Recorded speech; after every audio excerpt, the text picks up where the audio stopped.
Welcome to The Explainer. Today, we're going to break down a framework that could seriously change how you look at every single relationship in your life. We're talking family, friends, people you work with, all of it. So let's just dive right in with a huge question, one we've all asked ourselves, right? Why on earth do we fight with the people we love the most? It feels so universal, but the answer might actually be way simpler than you think. And the answer starts with building our relationships on a really solid foundation. And that foundation? It's trust. But to get it, we have to start by making one single crucial distinction. Okay, check out this tool. It's super simple, but it's also kind of profound. The whole idea is that we need to separate intention from competence. So on one side, you've got your intention, what you fundamentally want. The source material calls this your natural acceptance. And on the other side, you've got your competence, what you're actually able to do. You've got to see, this separation, it's the key to everything. Let's run a little experiment on ourselves. First up, just ask yourself this. Do you want to make yourself happy? I mean, the answer's pretty obvious, right? It's yes, of course. It's just a basic human thing. All right, now for part two. What about your ability? Let's be real here. Are you successful at making yourself happy 100% of the time? Yeah, probably not. Most of us would have to say, nope, our competence just isn't perfect. Okay, so now, think of someone specific. Could be your partner, a parent, a close friend. Got someone in your head? Now ask yourself, deep down, what's your real intention for them? Again, you almost certainly want them to be happy. And here comes that reality check again. How does your actual competence, your ability, stack up against that really good intention? You've probably messed up, right? Said the wrong thing, forgot something important, or just totally failed to deliver, even when you meant well. And here is the absolute heart of the problem.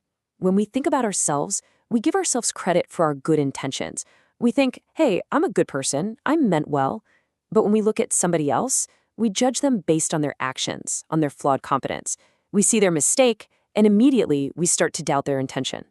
So this brings us to a totally different way of looking at trust. See, true trust isn't about believing someone will never, ever mess up. It's about being absolutely certain that their core intention, their deep down desire is for you to be happy and to do well. And this chart just lays it all out perfectly. Just look at it. For every single person, that bar for intention is maxed out. Our basic desire to make ourselves and others happy, it's always there. But now look at the competence bars. They're all over the map. Our ability to actually get it right is what's different for everyone. So, now that we have that foundation of trust in their intention, let's add the next building block and see how this whole thing gets stronger. Let's talk about the real meaning of respect. You know, respect isn't just about being polite. According to this framework, it's about seeing people accurately. It's right evaluation. That means we don't put them on a pedestal, we don't look down on them, and we definitely don't judge them for things that aren't core to who they are. And the starting point for that right evaluation is just recognizing how similar we all are. I mean, at our core, every single one of us is in the same boat. We all have the same purpose, to be happy. We have the same program, to find harmony. And we all have the same potential as human beings. So then, where does all the disrespect come from? Well, this chart shows that it all starts when we differentiate based on stuff that's just on the surface. You know, things related to the body, like age or race, or how much money someone has, or what they believe. The second we start judging people on these external things, we've stopped practicing right evaluation. And that, right there, is the root of so much conflict. But the full picture of respect, the complete version, comes when we add a second layer. So first, you see that we're all fundamentally similar. And second, you see that our different abilities, our different skills and strengths, they aren't there for us to compete. They're there to complement each other. Okay, so we've got our foundation. Trust and respect are in place. Now we can build the rest of the structure pretty quickly, actually. Let's run through the other feelings that create a complete, solid relationship. So once you trust someone's intention and you respect them for who they really are, this feeling of affection just kind of naturally shows up. And it's way more than just liking someone.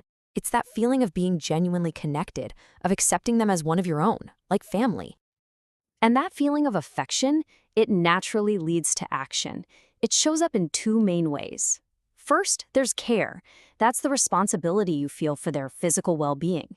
But then there's guidance, which is even deeper. That's the responsibility for helping them grow and develop their own self, their own understanding.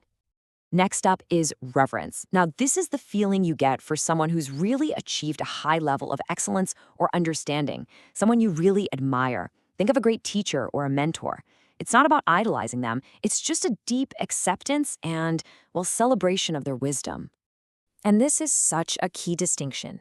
See, when you're striving for excellence, the whole point is to raise everyone up with you. If you figure something out, you help others get there too. Competition, on the other hand, is so often about making sure you stay on top, even if it means holding other people back. And that brings us to the very top of this structure, love. In this way of thinking, love is what happens when that feeling of affection, of being related to someone, expands. It just keeps growing beyond your inner circle until it includes everyone. It's the feeling of being related to all, and that's why it's called the complete value. So let's put this all together now. What you have is a new blueprint, a new way to understand and maybe even diagnose every single relationship in your life. Because when all of these feelings we talked about, from trust all the way up to love, are properly recognized and fulfilled in a relationship, we get what this framework calls justice. And justice is just that state where a relationship works, where it leads to mutual happiness for everybody involved. So that leaves us with one final, very practical question.